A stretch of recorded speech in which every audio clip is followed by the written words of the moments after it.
আসসালামু আলাইকুম। আশা করি আপনারা সবাই ভালো আছেন।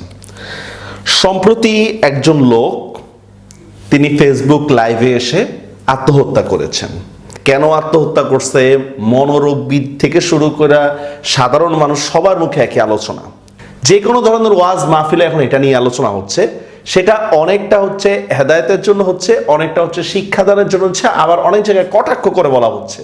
কটাক্ষর স্টাইলটা কেমন, যে দেখছেন যে ধর্মের পথে না আসায়, এই পথে না আসায়, ইসলামরে না মানায় বা এই করায় উনি এই কাজটা করছে। আচ্ছা, আপনি জানেন যে সে আসলে ধর্মের পথে ছিল কি ছিল না? সে কি মনে করে যে আত্মহত্যা সওয়াবের কাজ? বলেন, আত্মহত্যা অবশ্যই গুনার কাজ, এটা সবাই জানে, আমি আপনি সবাই জানি। তো তারপরও মানুষ ফ্রাস্ট্রেটেড হয়ে আসলে অনেক কিছু করে ফেলে, ঠিক না? আমার আপনার জীবনে যেমনটা আসবে না, বিষয়টা এমন না। আপনি দেখুন, সিগারেট খাইলে রোগ হবে, এটা সবাই জানে। তার বলে কি ডাক্তাররা সিগারেট খায় না? খায়। এই ট্রেন্ড অনুসারে চলার ধারাবাহিকতা কেন আমাদের? এর আগে হচ্ছে একজন ক্রিকেটারের বিয়ে হলো, এই বিয়ে নিয়ে হচ্ছে আবার আলোচনা আসছে।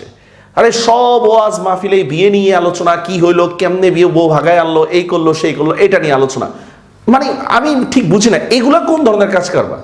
সেম এরকম হচ্ছে এক এক সময় এক এক ঘটনা ঘটে, এই ট্রেন্ডটাকে ফলো করে। কোপা আমেরিকা হলো, সব জায়গায় মানুষ দেদারসে গুনাহ করতেছে, সবাই জানে, বাস কোপা আমেরিকা নিয়ে ফতোয়া দেওয়া শুরু হলো। অথচ ইসলাম প্রচার একটা মৌলিক নীতিমালা হচ্ছে, যখন মানুষ গুনাহে লিপ্ত থাকে তখন তাকে হেদায়েতের বয়ান করা যাবে না। মনে করেন আপনি মদ খাইতেছেন, আমি দেখতেছি আপনি মদ খাচ্ছেন, এন্ড মদ খাওয়া হারাম, এটা তো আমি আপনার সবাই জানি, কিন্তু যে খায় সে কি মনে করে কিনা হালাল? এটা কখনো মনে করে না। তো দেখতেছেন যে সে মদ খাচ্ছে, তার মাথায় সেন্স নেই। এখন আপনি যা যদি বারের মধ্যে যা কোরআন হাদিসের বয়ান শুরু করেন, তাহলে মানুষ কি করবে? শালার ইসলাম মানে ইসলাম ধর্ম নিয়ে কটূক্তি করবে, যার ফলে সে যেখানে খারাপ ছিল, পাপী ছিল, সেখান থেকে সে কাফের মুশরিকে চলে যেতে পারে। তার মানে হচ্ছে আপনার ইসলাম প্রচারের জন্য হচ্ছে আরেকজনের ক্ষতি হতে পারে। মাওলানা ইলিয়াস রহমতুল্লাহর একটা ঘটনা আছে এরকম, যে উনি এক লোকের সাথে খুব ভালো সম্পর্ক ছিল। তো ওই লোকটার মুখে দাড়ি ছিল না, খুব ভালো সম্পর্ক ওনার সাথে ছিল। একদিন কথায় কথায় বলে ফেললো মাওলানা ইলিয়াস রহমতুল্লাহ যে যে ভাই, দাড়ি রাখলে তো ভালো হয়। পরের দিন থেকে এই লোকটার মাওলানা ইলিয়াস রহমতুল্লাহর কাছে আসেই নি।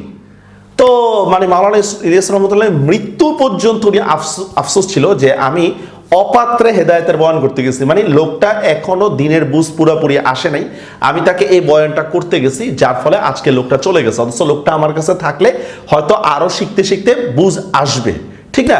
এখন এই ট্রেন্ড অনুসারে যদি আমরা হুজুররা চলি কিংবা আমরা যদি বয়ান করি, তাহলে এইটা টিটকারি ছাড়া আর কিছুই না। আপনি দেখুন কত বিষয় আছে যেগুলো বয়ানে আসতেছে না। 2008 সালে যখন সরকার বলতেছিল যে নারী ও পুরুষ উত্তরাধিকার সম্পত্তি সমান পাবে, তখন হুজুররা বয়ান করা শুরু করছে, হ্যাঁ মেয়েদের জন্য হচ্ছে, কারণ ইসলাম ধর্ম অনুসারে ছেলেরা হচ্ছে 2 ভাগ, মেয়েরা 1 ভাগ, এইটা নিয়ে আলোচনা। হ্যাঁ, তখন হুজুররা কোরআন হাদিস দিয়ে বয়ান শুরু করছে। কিন্তু দেখুন বিভিন্ন মানে ম্যাক্সিমাম জায়গায় বাবার বাড়ি থেকে মেয়েরা সম্পত্তি আনে না, অথবা সম্পত্তি দেওয়া হয় না, এটা নিয়ে কোনো কথা নাই। ইসলামের হালাল বিষয়গুলোকে মানুষ আজকাল হারাম মনে করতেছে, এটা নিয়ে কোনো কথা নাই। তারপর হচ্ছে চাকরি বাকরি করতে গেলে আমি কতটুকু হচ্ছে সরকারের কথা মানবো, কতটুকু আল্লাহর কথা মানবো, এগুলো নিয়ে কোনো কথা নাই। উল্টা আজিব আজিব এমন প্রাইভেটলি যে কথাগুলো বলা দরকার, সেই কথাগুলো হচ্ছে মাহফিলের মধ্যে সবার সামনে বলতেছে। বাবা ছেলে আছে, মা মেয়ে শুনতেছে, উল্টা হালাল সবকিছুই প্রকাশ করার জন্য না। মানুষ হচ্ছে জন্মদানের প্রক্রিয়া কি, এগুলো সব জানেন। এখন এগুলা প্রক্রিয়া কি আপনি একবার ব্যাখ্যা করে করে দিতে হবে সবার সামনে, পাবলিকলি বলেন? প্রাইভেট যে বিষয়গুলো আছে এগুলোকে আপনারা মানে পাবলিকলি আনেন কেন? ট্রেন্ড অনুসারে চলেন কেন? এটা আসলে ঠিক না। একজন মানুষ আত্মহত্যা করুক, একজন মানুষ করুক, এগুলো আমরা আগে থেকে আলোচনা করি। আগে থেকে আলোচনা না করে শুধুমাত্র ভিউ বাড়ানোর জন্য, দর্শক বাড়ানোর জন্য ট্রেন্ড অনুসারে বক্তব্যটা আমাদের প্রত্যাহার করা উচিত। মেয়েদেরকে সম্পদ দেওয়া হয় না, এই বিষয় নিয়ে আলোচনা করেন। অনেক ক্ষেত্রে অনেক কিছু মিসিং আছে, সেগুলো আলোচনা করেন। বাবারা মৃত্যুর আগ পর্যন্ত সম্পত্তি ভাগ করে যায় না, যার ফলে সন্তানদের মধ্যে হচ্ছে বিরোধ লেগে থাকে, এটা নিয়ে আলোচনা করেন।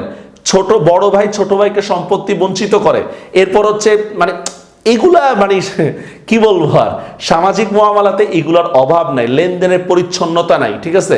জাকাতের টাকা দিয়ে হচ্ছে অনেক কিছু বানানো হচ্ছে, জাকাতটাকে ভালো করে ব্যবহার করা হচ্ছে না, এগুলো নিয়ে আলোচনা করেন। ট্রেন্ড অনুসারে চললেই শুধু হবে না।